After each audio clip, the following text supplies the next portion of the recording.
घर सुटणार, आहू दूर जाणार, गाव तुटणार आणि त्यात कपाळी चेटकिणीचा शिक्का.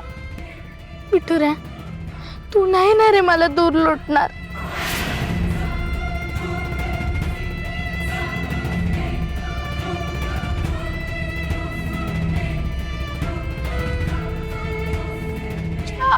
काय करताय?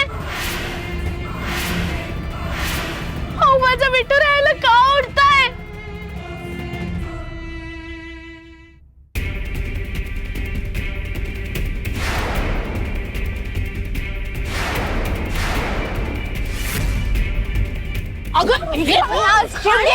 सोडा.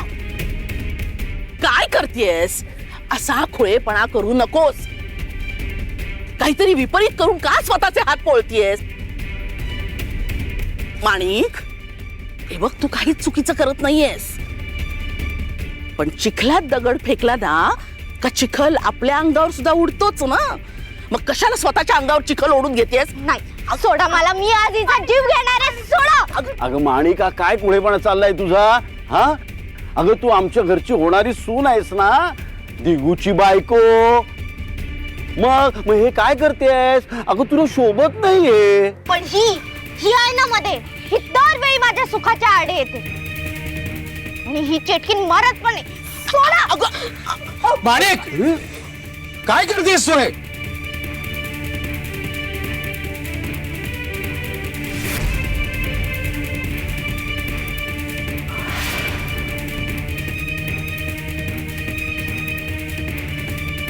अंबिका, तिला घरी घेऊन जा. जा, घरी घेऊन जा तिला.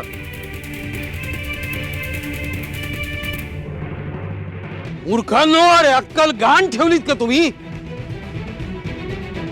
हिला जीवदान देऊन तुम्ही स्वतःच्या पायावरती धोंडा मारून घेतलाय. हिला जिवंत सोडू नका, मारा हिला. अरे अक्कल काय तुम्हालाच आहे काय?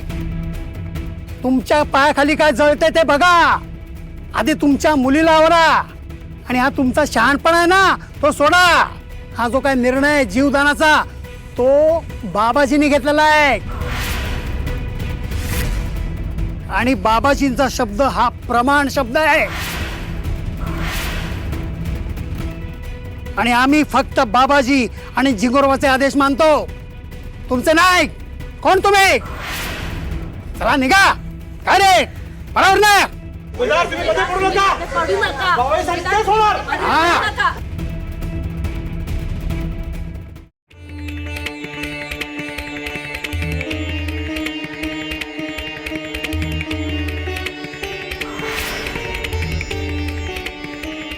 अहो आलेच नाहीत, रागवलेत ना माझ्यावर.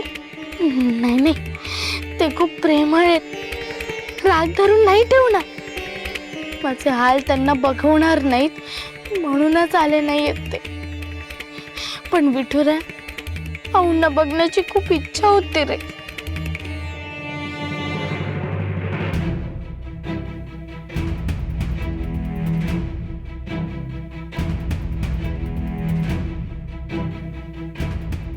सखू,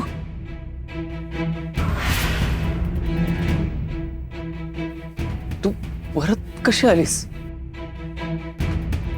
खरंच तू चेटकीण आहेस की माझं मन म्हणतंय तशी निष्पाप आहेस तू?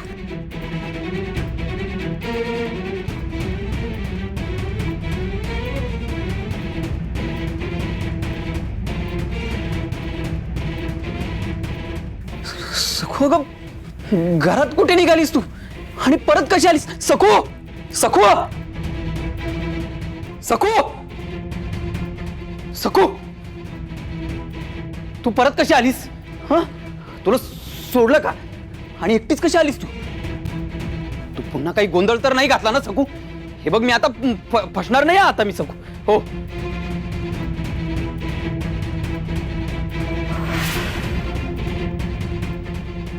इथे तर कोणीच नाहीये.